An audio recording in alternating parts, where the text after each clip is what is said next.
जी students, आज का जो हमारा एक्सपेरिमेंट है वो है to study the variation of resistance और थर्मिस्टर विद टेम्परेचर। ठीक है, इस एक्सपेरिमेंट में हमने ये फाइंड करना है कि थर्मिस्टर की जो रेजिस्टेंस होती है वो किस तरह टेम्परेचर पे डिपेंड करती है। ठीक है, तो आपको पता होना चाहिए कि थर्मिस्टर किस तरह का होता है। ये एक थर्मिस्टर है, आप देख सकते हैं, और ये एक रजिस्टर है। ठीक है, अब एक बात आपने याद रखनी है, ये जो थर्मिस्टर होता है ये भी एक तरह का रजिस्टर ही होता है। ठीक है, ये भी रजिस्टर है और ये भी रजिस्टर है, दोनों का काम सर्किट के अंदर रेजिस्टेंस प्रोवाइड करना है। ठीक है, लेकिन अब फ़र्क क्या है दोनों में, देखिए ये वाला जो रजिस्टर है ये टेम्परेचर पे डिपेंड नहीं करता। जैसे कि ये वाला जो अभी मेरे हाथ में रजिस्टर है, इसकी जो वैल्यू है रेजिस्टेंस की वो है 100 ओम्स, तो इसकी वैल्यू हर टेम्परेचर पे एक जैसी रहेगी।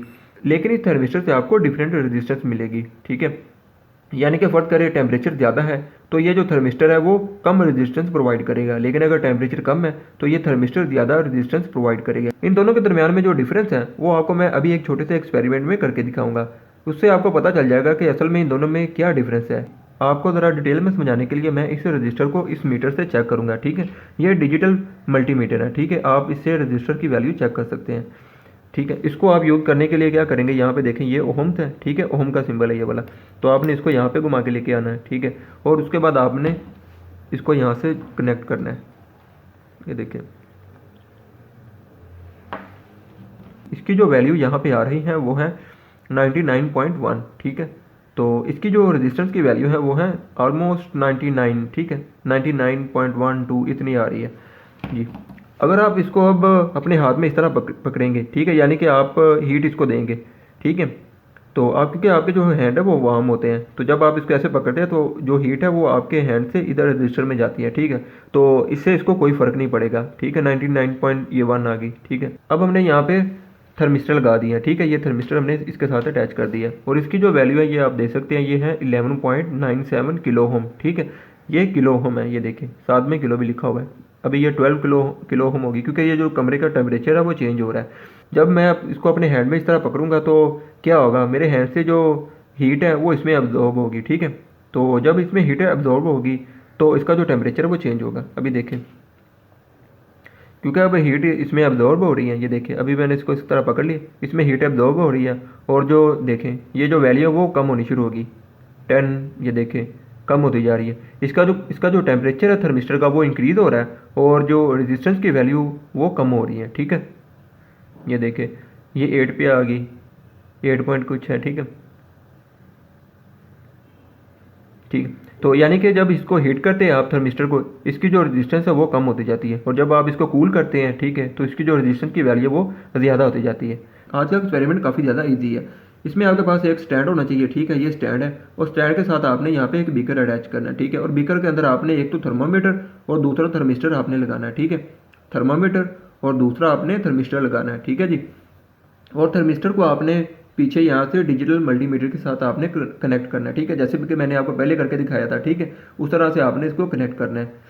अब आपने क्या करना है, आपने इस बीकर के अंदर कोल्ड वाटर को डालना है। ठीक है, इसके अंदर कोल्ड वाटर आप डालेंगे। जब आप कोल्ड वाटर को डालेंगे उससे क्या होगा, उससे थर्मिस्टर का जो टेम्परेचर है वो भी क्या हो जाएगा, कम हो जाएगा। जब इसका टेम्परेचर कम होगा थर्मिस्टर का, उससे क्या होगा, इसकी जो रेजिस्टेंस होती है वो क्या हो जाती है, कम टेम्परेचर पे वो ज़्यादा हो जाती है।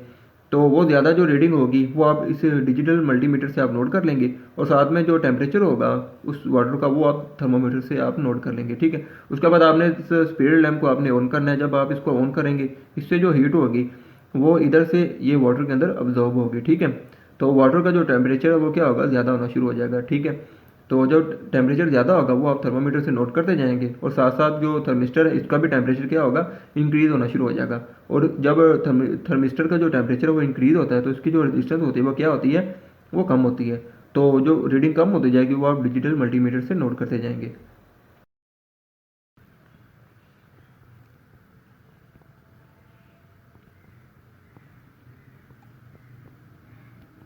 ये देखिए थर्मिस्टर को यहाँ पे, ये देखिए ये थर्मिस्टर है, थर्मिस्टर की ये जो वायर्स है ये डिजिटल मल्टीमीटर के साथ अटैच है। ठीक है, ये वायर्स आ रही है पीछे से, ये देख लें ये वायर्स है, ये वायर यहाँ से, ये वाली वायर है। ठीक है, कि ये वायर और एक ये वायर, इसको डिजिटल मल्टीमीटर के साथ अटैच किया। ठीक है, ये डिजिटल मल्टीमीटर के ये टर्मिनल है। ठीक है, ये देख लें ये इस तरह से डिजिटल मल्टीमीटर के साथ है, ठीक है। अभी हमने इसके अंदर कोल्ड वाटर डाला है। इस कोल्ड वाटर की वजह से इस थर्मिस्टर का जो टेम्परेचर है वो भी क्या हो गया, कम हो गया है, ठीक है। अब इस कम टेम्परेचर की वजह से ये अभी ज़्यादा रेजिस्टेंस प्रोवाइड कर रहा है, ठीक है। आप डिजिटल मल्टीमीटर के ऊपर देख सकते हैं इसकी जो अभी रेजिस्टेंस की वैल्यू है वो है 17.18 किलो ओम, ठीक है। तो अब हम इसको क्या करेंगे, हम अभी इस बर्नर को ऑन करेंगे। जब हम इसको ऑन करेंगे तो इससे क्या होगा, वाटर अपने अंदर हीट को एब्जॉर्ब करेगा, उससे वाटर का जो टेम्परेचर है वो ज़्यादा होगा और जो थर्मिस्टर का टेम्परेचर है वो भी क्या होगा, वो ज़्यादा होता जाएगा। और उससे क्या होगा, इसकी जो रेजिस्टेंस की वैल्यू है वो क्या होती जाएगी, कम होती जाएगी। जैसे ही थर्मिस्टर का टेम्परेचर ज़्यादा होता है इसकी रेजिस्टेंस की वैल्यू कम होती जाती है। अब हम बर्नर को ऑन करेंगे।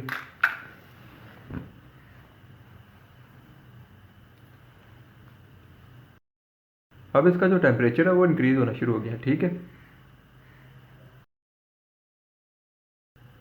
जी देखें, आप डिजिटल मल्टीमीटर पर देख सकते हैं इसकी जो रीडिंग है वो ड्रॉप होनी शुरू हो गई है, ठीक है।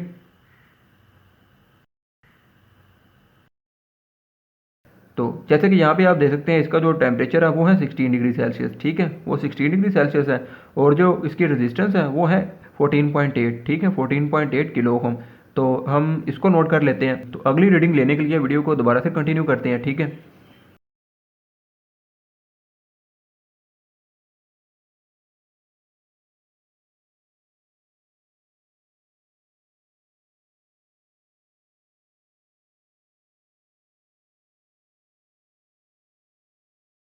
तो यहाँ पे आप देख सकते हैं जैसे कि यहाँ पे जो टेम्परेचर है वो है 21 डिग्री सेल्सियस, ठीक है। और अभी जो रेजिस्टेंस है मल्टीमीटर पे वो है 11.82, ठीक है। तो इसको भी नोट कर लेते हैं। उसके बाद यहाँ पे जो टेम्परेचर है वो है 27 और जो रेजिस्टेंस है वो है 9.37। तो इसी तरह से हमने बाकी सारी रीडिंग्स भी नोट करनी है, ठीक है।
आप देख सकते हैं इस पॉइंट पे इस थर्मिस्टर की जो रेजिस्टेंस की वैल्यू वो मजीद ड्रॉप नहीं हो रही, ठीक है। 625 ओहम पे, ठीक है, यानी कि 0.625 किलो ओहम पे इसकी वैल्यू रुकी है। उसकी वजह क्या है, उसकी वजह ये है यहाँ, क्योंकि यहाँ पे जो वाटर का जो टेम्परेचर है वो मजीद इंक्रीज़ नहीं हो रहा। यहाँ पे 100 डिग्री सेल्सियस है और यहाँ पे बॉइलिंग स्टार्ट हो गई है और यहाँ से इससे ऊपर मजीद जो वाटर का टेम्परेचर है वो इंक्रीज़ नहीं हो रहा। इस वजह से जो थर्मिस्टर की वैल्यू है वो मजीद ड्रॉप नहीं होगी, ठीक है। जी स्टूडेंट्स, तो मैंने ये जो वीडियो के अंदर टेम्परेचर और थर्मिस्टर की रेजिस्टेंसेस की वैल्यूज़ थी वो मैंने यहाँ पे टेबल की फॉर्म में लिख दी है। आप देख सकते हैं ये वाला जो पहले वाला कॉलम है इसके अंदर जो टेम्परेचर है सेल्सियस के अंदर वो यहाँ पे लिखा हुआ है, ठीक है। उसके बाद ये जो थर्ड वाला कॉलम है इसके अंदर जो रेजिस्टेंस थी किलो ओम के अंदर वो सारी यहाँ पे लिखी हुई है। अब ये जो सेकंड वाला कॉलम है यहाँ पे मैंने क्या किया है, यहाँ पे ये जो सेल्सियस के अंदर टेम्परेचर था इसको केल्विन के अंदर कन्वर्ट करके यहाँ पे लिखा हुआ है, ठीक है। जैसे ये 16 था तो केल्विन में कन्वर्ट करने के लिए आपने क्या करना होता है, आपने जो सेल्सियस के अंदर जो टेम्परेचर होता है उसके अंदर आपने 273 उसके अंदर ऐड करना होता है। जब आप उसके अंदर 273 ऐड करेंगे तो वो केल्विन के अंदर कन्वर्ट हो जाएगा। इस तरह ये सारे यहाँ पे ये सेल्सियस को यहाँ पे कन्वर्ट करके लिखा हुआ है। आगे जो हमने ग्राफ ड्रॉ करना है उसमें ये वाला कॉलम और एक ये वाला कॉलम, इन दोनों कॉलम को हमने यूज़ करना है, उसका हमने ग्राफ ड्रॉ करना है, ठीक है। ग्राफ ड्रॉ करने के लिए आपने यहाँ पे दो लाइनें लगानी है, एक वाई एक्सिस के लिए और एक आपने लगानी है एक्स एक्सिस के लिए, ठीक है। तो यहाँ पे पहले वाई एक्सिस के लिए यहाँ पे एक लाइन लगाते हैं, ठीक है। इसको हम कहेंगे वाई एक्सिस और ये वाला जो एक्सिस है इसको हम कहेंगे एक्स एक्सिस, ठीक है। ये वाला जो है इसको हम कहेंगे एक्स, ठीक है। और ये वाला जो होगा इसको हम कहेंगे वाई एक्सिस। तो आप देख सकते हैं ये एक कंप्लीट बॉक्स है, ठीक है, ये वाला एक कंप्लीट बॉक्स है। आप देख सकते हैं ये भी इसी तरह ये एक कंप्लीट बॉक्स है, ठीक है। ये थोड़ा सा वैसे भी हाईलाइटेड आपको नज़र आ रहा है, ये देख लें ये भी हाईलाइटेड है। तो यानी कि ये कंप्लीट बॉक्स है। अब आपने नोट ये करना है कि जैसे ये वाला एक पूरा कंप्लीट बॉक्स है, आप देख सकते हैं इसके अंदर भी बॉक्सेस बने हुए हैं, ये छोटे बॉक्सेस है, ठीक है, स्मॉल बॉक्सेस। आप देख सकते हैं जैसे काउंट करें, जैसे ये वाला 1 2 3 4 5 6 7 8 9 और 10। इसी तरह अगर इसको आप वाई एक्सिस का लॉन्ग काउंट करें तब देखिए कितने बनते हैं, 1 2 3 4 5 6 7 8 9 और 10, ठीक है। तो यानी कि जो टोटल बॉक्सेस है वो इसके अंदर 10 होते हैं, ठीक है, long X axis and long Y axis. ये वाला कॉलम है रेजिस्टेंस का किलो हम के अंदर, इसको हम लिखेंगे लॉन्ग वाई एक्सिस, और ये वाला जो टेम्परेचर है केल्विन के अंदर, इसको हम लिखेंगे लॉन्ग एक्स एक्सिस। यहाँ से लिख कर अगर आप टोटल देखेंगे, ये जो रोज है टोटल ये है 12, ठीक है, ये टोटल रोज है 12, और यहाँ पे जो मैक्सिमम वैल्यू है वो है यहाँ से 1.2 से स्टार्ट हो रही है, और मैक्सिमम यहाँ पे वैल्यूज यहाँ पे 14.8 पे है, ठीक है। तो यानी कि आप एक बॉक्स को आप 1 के इक्वल आप कंसिडर कर सकते हैं यहाँ पे, ठीक है। तो हम इस तरह करते हैं, हम ये वाला जो बॉक्स है यहाँ से लेकर ये वाला, तो इसको हम कहेंगे 1, ठीक है, और इससे ऊपर वाला जो बॉक्स है इसको हम कहेंगे 2, ठीक है, उससे ऊपर वाले को 3 4 5 6 7, ठीक है। इस तरह करते हैं, ये टोटल 15 तक ये यहाँ पे नंबरिंग की हुई है। तो अब हमने एक्स एक्सिस के अलॉन्ग ये जो टेम्परेचर है इसके में यहाँ पे इसकी नंबरिंग करेंगे, ठीक है। तो ये देखें, इसको भी आपने इसी तरह देखना है। ये देखें, ये 289 से स्टार्ट हो रहा है, उसके बाद ये 353 पे जाके एंड हो रहा है, ठीक है। ये आपने सबसे पहले देखना है इन दोनों के दरमियान में डिफरेंस कितना है, ठीक है, दो वैल्यूज़ के दरमियान में। देखें ये 289 है और ये है 294, तो दोनों में जो डिफरेंस है वो कितना आ रहा है, 5 आ रहा है, ठीक है।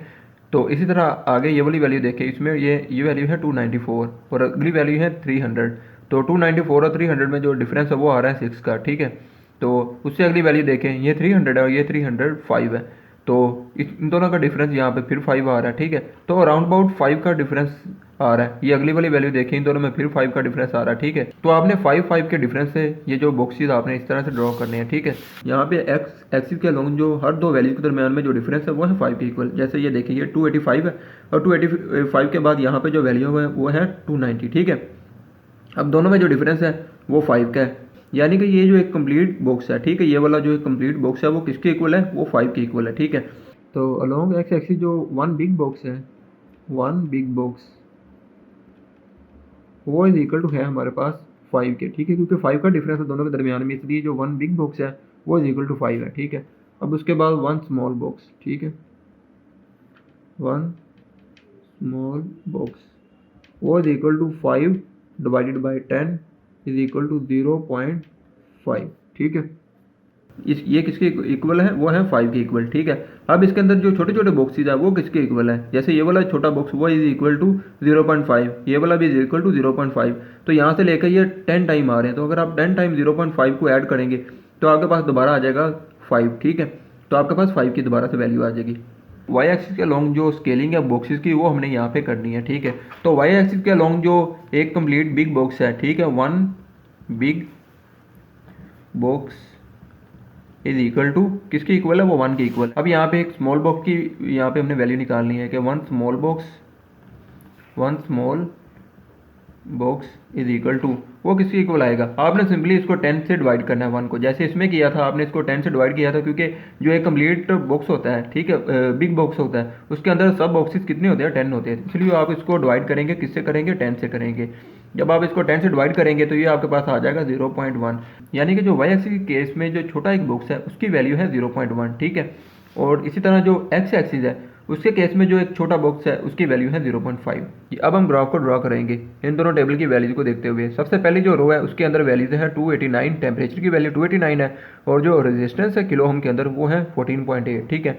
तो आपने यहाँ पे सबसे पहले 14.8 को देखिए कि 14.8 कहाँ पे है, ये वाई एक्सिस के अलॉन्ग है, तो वाई एक्सिस के अलॉन्ग आपने 14.8 वाला बॉक्स यहाँ पे फाइंड करना है, ठीक है।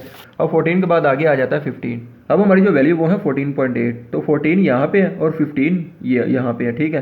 तो यानी कि जो हमारी वैल्यू है वो 14.8 इन दोनों पॉइंट्स के दरमियान में कहीं ना कहीं है, उसको हमने फाइंड करना है। अब हम यूज़ करेंगे इन स्मॉल बॉक्सेस को, जैसे कि हमने ये वाले जो स्मॉल बॉक्सेस यहाँ पे हमने इनकी स्केलिंग की थी कि one small box is equal to 0.1 के। अब 14 के बाद ये वाले जो आगे ये छोटा सा बॉक्स है ये 0.1 को रिप्रेजेंट कर रहा है, उससे ऊपर वाला बॉक्स ये भी 0.1 को रिप्रेजेंट कर रहा है, ठीक है। ये आ जाएगा 14.1, 14.2, 14.3, 14.4, 14.5, उसके बाद ये आ जाएगा 14.6, ठीक है, उसके बाद 14.7 और ये वाला जो 14.8, यानी कि ये वाली जो लाइन है ये 14.8 की है, ठीक हो गया। अब इस वाली लाइन के अलोंग ही 14.8 आपका लाई कर रहा है, ठीक है। ये वाली लाइन 14.8 की आगे जा रही है। तो यहाँ पे जो एक्स एक्सिस के अलोंग हमने जो वैल्यू हमने यहाँ पे फाइंड करनी है वो है 289। अब देखें ये जो वैल्यू, ये वाला जो लाइन है ये वाली है 285 की, और ये वाली जो लाइन है वो है 290 की। यानी कि जो 289 है वो यहाँ पे इसी के दोनों के पॉइंट्स के दरमियान में कहीं ना कहीं पे है, ठीक है। तो उसको फाइंड करने के लिए यहाँ पे फिर हम छोटे बॉक्सेस, ये वाले जो स्मॉल बॉक्सेस है इसको हम यूज़ करेंगे। तो यहाँ से लेके यहाँ तक ये एक बॉक्स आ रहा है दरमियान में, तो कितनी वैल्यू हो जाएगी, एक ये लाइन 285 की प्लस और ये वाला जो एक बॉक्स है, तो कितना हो जाएगा 0.5। 285 प्लस 0.5 इज इक्वल टू 285.5, ठीक है। उसके बाद अगला बॉक्स आ गया तो कितनी वैल्यू हो जाएगी, उसमें दोबारा फिर 0.5 ऐड करें तो कितना हो जाएगा 286। उसमें दोबारा फिर एक और बॉक्स ऐड करेंगे तो कितना हो जाएगा 286.5, ठीक है। तो उसमें एक और बॉक्स ऐड करेंगे तो कितना हो जाएगा 287। उसमें दोबारा फिर ऐड करेंगे 0.5 तो कितना हो जाएगा 287.5, ठीक हो गया। अब उसमें दोबारा फिर ये वाला बॉक्स यहाँ तक ऐड करेंगे तो 2.5 कितना हो जाएगा 288, ठीक है। 280 के बाद 288 के बाद यहाँ पे ये वाला बॉक्स है तो उसको दोबारा फिर ऐड करेंगे तो कितना हो जाएगा 288.5। अब उससे आगे वाला बॉक्स ये वाला, तो दोबारा फिर 0.5 ऐड करेंगे तो कितना हो जाएगा 289, ठीक है। तो ये वाली जो लाइन है ये 289 को रिप्रेजेंट कर रही है, ठीक है। ये वाली वैल्यू है 289 की, ठीक हो गया। तो आपने ये याद रखना है ये वाली जो लाइन ऊपर जा रही है ये 289 की है, ठीक है जी। ये लाइन किसकी है 289 की। ये वाली लाइन हमने पहले फाइंड की थी 14.8, तो 14.8 लाइन इधर जा रही है और इसकी लाइन जा रही है इस तरफ ऊपर को, ठीक है। अब आपने ये फाइंड करना है कि ये दोनों लाइनें, इसकी और इस वाले की, ये दोनों लाइनें आपस में इंटरसेक्ट कहाँ पे करती है, ठीक है। ये मैंने वैसे आपको समझाने के लिए ये वाली लाइन ड्रॉ की है, वैसे आपने ये लाइन ड्रॉ नहीं करनी, सिंपल आपने इसको ऐसे ही देखना है और आपने इसकी इंटरसेक्शन आपने फाइंड करना है। अभी इसको फाइंड कर लेते हैं कि ये दोनों किस पॉइंट पे ये दोनों लाइनें, ये वाई एक्सिस की और साथ में ये जो एक्स एक्सिस की दोनों लाइनें कहाँ पे एक दूसरे को इंटरसेक्ट कर रही हैं। तो देखें ये 289 वाला ये वाला पॉइंट था, ठीक है, ये हमने फाइंड किया। अभी इसको ऐसे ऊपर आपने स्ट्रेट इसको देखते जाना, ठीक है। ये देखें ये लाइन ऐसे ऊपर जा रही है, ठीक है, ये वाली लाइन ऐसे ऊपर जा रही है और साथ में ये वाली जो लाइन है ना इधर से वाई एक्सिस की, ये वाली वैल्यू थी 14.8, ये भी हमने पहले फाइंड की थी। इसको आपने इधर को देखना है, ठीक है, और आपने यहाँ पे देखना है किस पॉइंट पे ये एक दूसरे को इंटरसेक्ट कर रहे हैं। अभी ये एक दूसरे को इस पॉइंट पे इंटरसेक्ट कर रहे हैं, ठीक है। ये आपने पॉइंट फाइंड करना है, ठीक है। तो आपने यहाँ पे एक छोटा सा एक यहाँ पे डॉट लगाना है और यहाँ पे आपने छोटा सा सर्कल भी लगा देना ताकि आपको इजीली पता चल जाए कि ये दोनों लाइनें यहाँ पे इस पॉइंट पे इंटरसेक्ट कर रही हैं एक दूसरे को। तो अभी हमने यहाँ पे सिर्फ अभी एक पॉइंट को भी फाइंड किया, ठीक है, वो ये वाला पॉइंट है, ठीक। हमने इन दोनों वैल्यूज का जो इंटरसेक्शन पॉइंट है ग्राफ है वो हमने फाइंड कर लिया है, ठीक है स्टूडेंट्स। तो मैंने जो टेबल के बाकी जो वैल्यू थी उन सारों के मैंने इंटरसेक्शन पॉइंट यहाँ पे फाइंड करके यहाँ पे मैंने मार्क कर दिए हैं। तो समझ आ गई होगी कि कैसे इनको फाइंड करना है। जैसे ये वाला देख लें फर्ज करें तो इसका जो रोल नंबर 3 है उसमें जो इसकी वैल्यू थी वो थी टेम्परेचर की 300 और जो रेजिस्टेंस थी वो थी हमारे पास 9.37 की, ठीक है। तो ये वाली यहाँ पे ये वाला जो पॉइंट था वो था 9.37 का, उसकी लाइन इधर आ रही थी, ठीक है।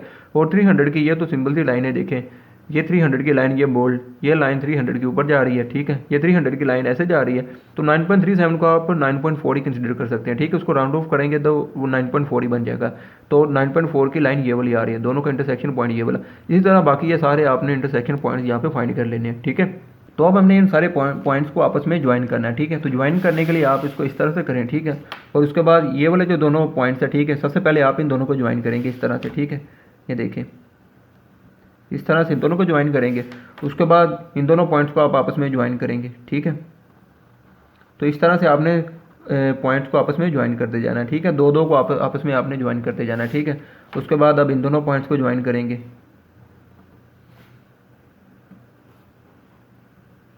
ठीक है। ये बाकी भी पॉइंट्स इसी तरह ज्वाइन करेंगे,